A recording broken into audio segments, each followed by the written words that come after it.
Hey guys, Bharti foundation में आपका स्वागत है। मेरा नाम है प्रतीक्षा देसाई। आज हम एक बहुत ही इंपॉर्टेंट टॉपिक के ऊपर डिस्कशन करने जा रहे हैं, क्योंकि इंडोनेशिया के गवर्नमेंट के द्वारा ये डिसीजन लिया गया है कि वो अपने पाम ऑयल के एक्सपोर्ट को पूरी तरीके से बैन करने वाले हैं। इस बैन का इंडिया के ऊपर क्या इम्पैक्ट होगा, सारी चीज़ें हम डिस्कस करने वाले हैं। क्योंकि ऑलरेडी आपको पता है पूरे वर्ल्ड में इन्फ्लेशन काफ़ी ज़्यादा बढ़ रहा है, मतलब महंगाई काफ़ी ज़्यादा बढ़ रही है, राइट। और इंडिया भी इसके लिए एक्सेप्शन नहीं है। इंडिया में भी काफ़ी हद तक जो हम डेली बेसिस पर कमोडिटीज़ यूज़ करते हैं उनकी प्राइसेस बढ़ रही है। एंड इसमें भी स्पेसिफिकली जो एडिबल ऑयल्स होते हैं, जैसे पाम ऑयल हो गया, सोयाबीन ऑयल हो गया, सनफ्लावर ऑयल हो गया, इनकी प्राइसेस दिन ब दिन बढ़ती जा रही है। तो ऐसे समय में इंडोनेशिया की गवर्नमेंट के द्वारा ये जो डिसीजन लिया गया है कि वो अपने पाम ऑयल के एक्सपोर्ट को पूरी तरीके से बैन करने वाले हैं, इसका बहुत ही बड़ा झटका हमारे इंडिया को लगने वाला है। अब ये झटका क्या है, ये सारी चीज़ें हम इस वीडियो में डिटेल में डिस्कस करने वाले हैं। तो चलिए हमारी डिस्कशन स्टार्ट करते हैं। लेकिन उससे पहले आप सभी को एक बार बताना चाहती हूँ कि अगर आप कोल्हापुर से बिलोंग करते हैं तो अभी आपको कॉम्पिटिटिव एग्जाम्स की प्रिपरेशन के लिए पूना मुंबई जाने की कोई ज़रूरत नहीं है, क्योंकि कोल्हापुर में ही हमने आपके लिए भारती फाउंडेशन की नींव रखी है, जहां पर आप कॉम्पिटिटिव एग्जाम्स जैसे कि एमपीएससी, बैंकिंग, पीएसआई सभी की प्रिपरेशन आसानी से कर सकते हैं। फैबुलस एंड स्पेशियस क्लासरूम्स के साथ यहाँ पर आपको टेक्नोलॉजी बेस्ड टीचिंग प्रोवाइड किया जाता है। ओवरऑल अभी आप लर्निंग का एक अमेजिंग एक्सपीरियंस कोल्हापुर में ही पा सकते हैं। कोल्हापुर कर अब देर किस बात की है, चलिए आज ही भारती फाउंडेशन में अपना एडमिशन फिक्स करते हैं। अगर किसी को एडमिशन करना है तो हमारा एड्रेस है A ward near 8 number school, old Washinaka road, Shivaji Peth, Kolhapur. ज़रूर विजिट कीजिएगा। और हमारे कॉन्टैक्ट नंबर्स हैं 9175057465 या फिर 9766155566। इसमें से किसी भी कॉन्टैक्ट नंबर पर कॉल करके आप अपनी क्वेरीज भी पूछ सकते हैं, प्लस अपना एडमिशन भी कर सकते हैं। चलिए डिस्कशन स्टार्ट करते हैं। एग्जैक्टली हो क्या रहा है, तो देखिए पहले तो आपके एग्जाम पॉइंट ऑफ से ये याद रखना कि आज की डेट में पूरे वर्ल्ड में पाम ऑयल का सबसे बड़ा प्रोड्यूसर है इंडोनेशिया। इंडोनेशिया में बहुत लार्ज स्केल पर पाम ऑयल को प्रोड्यूस किया जाता है और इंडोनेशिया के द्वारा ही पूरे वर्ल्ड में इस पाम ऑयल को एक्सपोर्ट किया जाता है। एक्सपोर्ट करने का मतलब क्या होता है कि दूसरे देशों को इसको बेचा जाता है, ठीक है। एंड इंडोनेशिया एक ऐसा कंट्री है जहां पर पाम ऑयल को काफ़ी ज़्यादा कंज्यूम भी किया जाता है। उनके डोमेस्टिक मार्केट में बहुत हद तक पाम ऑयल खरीदा जाता है, ठीक है। बेसिकली अभी इंडोनेशिया में बहुत ज़्यादा दिक्कतें आ रही है, क्योंकि पूरे वर्ल्ड में जो एडिबल ऑयल की प्राइसेस बढ़ रही है उसी तरीके से इंडोनेशिया में भी एडिबल ऑयल की प्राइसेस बढ़ रही है। एंड यहाँ पर डोमेस्टिक कुकिंग ऑयल की शॉर्टेज पड़ रही है। तो इसी को समझते हुए अभी इंडोनेशिया के गवर्नमेंट के द्वारा एक डिसीजन लिया गया है कि वो इस डोमेस्टिक शॉर्टेज को फुलफिल करने के लिए पाम ऑयल की पूरी एक्सपोर्ट को बैन करने वाला है, या फिर पाम ऑयल से रिलेटेड जो भी रॉ मटेरियल है उनकी एक्सपोर्ट को भी पूरी तरीके से बैन करने वाला है। ये काफ़ी ज़्यादा कंसर्निंग चीज़ है, क्योंकि देखिए हमारा इंडिया जो पाम ऑयल को इतना ज़्यादा कंज्यूम करता है वो बहुत लार्ज स्केल पर इंडोनेशिया के ऊपर डिपेंडेंट है। अगर हम लास्ट ईयर के बारे में ही बात करें तो इंडिया जो है, इंडिया को हर साल जितना पाम ऑयल चाहिए होता है उसमें से हाफ, मतलब ऑलमोस्ट 8.3 मिलियन टन्स का पाम ऑयल हम अकेले इंडोनेशिया से खरीदते हैं। तो अगर इंडोनेशिया हमें पाम ऑयल नहीं बेचेगा तो हमारी ये जो हाफ पाम ऑयल की नीड है वो कौन फुलफिल करेगा, ये सबसे बड़ा सवाल हमारे सामने आता है। एंड प्लस इतनी ज़्यादा अगर पाम ऑयल की डोमेस्टिक शॉर्टेज हमारे कंट्री में हो गई तो दूसरे एडिबल ऑयल्स की जो प्राइसेस है वो बढ़ जाएगी। ओवरऑल इंडिया में इन्फ्लेशन काफ़ी ज़्यादा बढ़ जाएगा, जो कि अगेन कंसर्निंग चीज़ है, ठीक है। ये इंडिया के इंटरेस्ट में नहीं है बिल्कुल भी। बेसिकली अभी होना ये चाहिए कि इंडोनेशियन गवर्नमेंट के साथ बातचीत करके कुछ ना कुछ पाम ऑयल की जो सप्लाई है वो बनी रहनी चाहिए, अदरवाइज आने वाले समय में इंडिया में एडिबल ऑयल की प्राइसेस और ज़्यादा बढ़ जाएगी। तो सबसे पहले हम एग्जाम पॉइंट ऑफ से यही जान लेते हैं कि ये इंडोनेशिया एग्जैक्टली कहाँ पर आता है, ठीक है। तो चलिए मैप में देख लेते हैं। देखिए ये वर्ल्ड का मैप है, यहाँ पर आप हमारा इंडिया देख सकते हैं। तो अगर हम इंडिया के कंपेयर में इंडोनेशिया की लोकेशन देखें तो यहाँ पर साउथ ईस्ट में आपको ये इंडोनेशिया देखने को मिलेगा। ये आशिया के साउथ ईस्ट में पड़ता है, तो इंडोनेशिया का साउथ ईस्ट एशियन नेशन भी बोला जाता है, ये चीज़ ज़रूर याद रखना। अगर हम इंडोनेशिया का क्लोजर मैप देखें तो ये कुछ इस तरीके से दिखता है। ये एक्चुअली एक आर्कीपेलगो है। आर्कीपेलगो का मतलब क्या होता है कि ये अलग अलग आइलैंड से बना हुआ है, छोटे छोटे आइलैंड से मिलकर बना हुआ है, ठीक है। इंडोनेशिया एक आर्कीपेलगो है और ये जो सारे के सारे डार्क कलर के आइलैंड्स आपको दिख रहे हैं ये इंडोनेशिया को बिलोंग करते हैं। इनकी जो कैपिटल है वो है जकार्ता, जो इनकी जावा आइलैंड पर आती है। ये चीज़ आपको ज़रूर याद रखनी है। एंड एक और चीज़ आपकी एग्जाम पॉइंट ऑफ से इंपॉर्टेंट है, देखिए ये जो जकार्ता है ना, वो सी लेवल राइज होने की वजह से डूब रही है। ऑलमोस्ट इनकी 1/4 सिटी जो है डूब गई है, और इसकी वजह से इंडोनेशियन गवर्नमेंट के द्वारा एक डिसीजन लिया गया है कि इनकी नई कैपिटल बनाई जाएगी। कहाँ पर बनाई जाएगी? तो कालीमंटनम पर बनाई जाएगी। ये चीज़ भी आपको याद रखनी है। अब ये कालीमंटनम कहाँ पर है? तो ये बोर्नियो आइलैंड पर है। ये देखिए यहाँ पर जहाँ पर मैं कर्सर दिखा रही हूँ, ये बोर्नियो आइलैंड है, और बोर्नियो आइलैंड पर आपको टोटल 3 कंट्रीज देखने को मिलती है। एक तो ये नीचे वाला पार्ट इंडोनेशिया को बिलोंग करता है, ऊपर वाला पार्ट मलेशिया को बिलोंग करता है, और उसी के ऊपर एक छोटी सी कंट्री है जिसका नाम है ब्रूनेई। ठीक है, तो बोर्नियो आइलैंड पर टोटल 3 कंट्रीज आती है, जरूर याद रखना।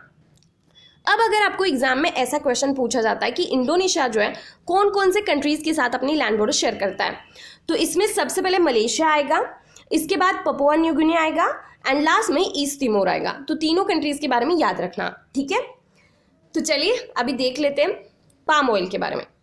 सो पाम ऑयल एग्जैक्टली क्या है और इसका यूज क्या होता है, ये अभी हम जानने वाले हैं। देखिए पाम ऑयल एक एडिबल वेजिटेबल ऑयल है। ये सबसे पहले तो यही याद रखना कि ये एक वेजिटेबल ऑयल है। तो ये किससे डिराइव किया जाता है, किससे निकाला जाता है? तो ऑयल पाम्स के फ्रूट्स की जो मेसोकार्प होती है, मतलब जो रेडिश पल्प होता है, उससे ये वेजिटेबल ऑयल निकाला जाता है।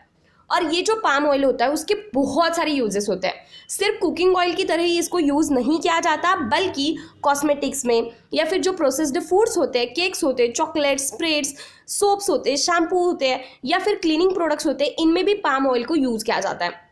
और अभी इन्वायरमेंट के पॉइंट ऑफ व्यू से भी पाम ऑयल काफ़ी ज़्यादा इंपॉर्टेंट हो चुका है, क्योंकि एज अ बायोफ्यूल की तरह भी इसका यूज़ किया जा रहा है। क्योंकि जो क्रूड पाम ऑयल होता है उससे हम बायोडीजल बना रहे हैं, और इसको ग्रीन डीजल के नाम से बेचा जा रहा है। सो बेसिकली पाम ऑयल से हम ग्रीन डीजल भी बना रहे हैं, जो कि इन्वायरमेंट के पॉइंट ऑफ व्यू से काफ़ी इंपॉर्टेंट है। ठीक है, तो यहाँ पर आपको एग्जाम पॉइंटर से ये क्वेश्चन पूछा जा सकता है कि पाम ऑयल की यूजेस क्या क्या है। ऑप्शन दिए जा सकते हैं, तो आपको पता होना चाहिए कि पाम ऑयल को हम कहाँ कहाँ पर यूज करते हैं। ठीक है, इसके अलावा सबसे इंपॉर्टेंट चीज, पूरे वर्ल्ड में पाम ऑयल की जो प्रोडक्शन की जाती है उसमें से 90% तक प्रोडक्शन अकेले इंडोनेशिया और मलेशिया के द्वारा की जाती है।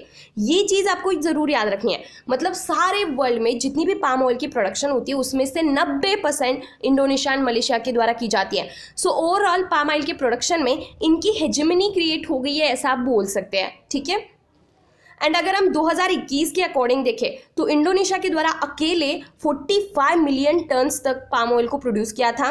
सो इंडोनेशिया अभी पूरे वर्ल्ड में पाम ऑयल का लार्जेस्ट प्रोड्यूसर बन चुका है। ये चीज़ भी आपको पता होनी चाहिए। डायरेक्टली क्वेश्चन ऐसे भी पूछा जा सकता है कि पूरे वर्ल्ड में पाम ऑयल का सबसे लार्जेस्ट प्रोड्यूसर कौन है, तो इंडोनेशिया है, इसके बाद मलेशिया आता है। ठीक है, लेकिन देखिए ये जो पाम ऑयल है उसको प्रोड्यूस करने के लिए अभी काफ़ी अनसस्टेनेबल प्रैक्टिसेस अपनाई जा रही है।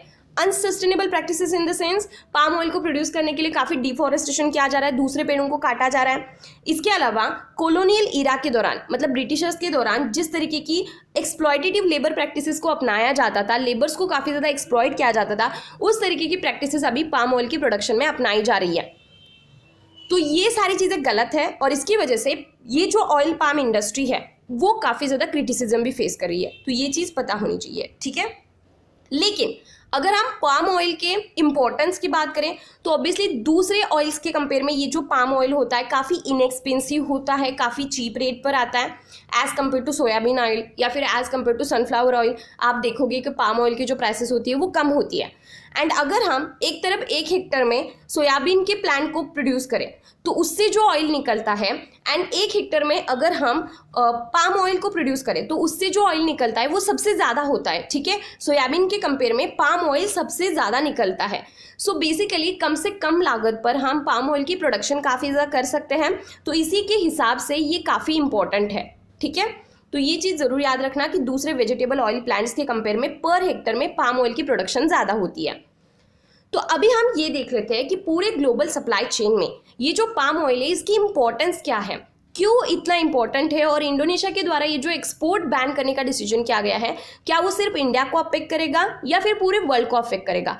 तो इसका आंसर आता है पूरे वर्ल्ड को अफेक्ट करेगा, क्योंकि ग्लोबल सप्लाई चेन में पाम ऑयल की इंपॉर्टेंस काफ़ी ज़्यादा है। अब ये क्या है, देखिए यूनाइटेड स्टेट्स के डिपार्टमेंट ऑफ एग्रीकल्चर के अकॉर्डिंग अगर हम देखें तो 2020 में जितनी भी वेजिटेबल ऑयल की प्रोडक्शन हुई थी उसमें से 73 मिलियन टन्स की प्रोडक्शन अकेले पाम ऑयल की गई थी।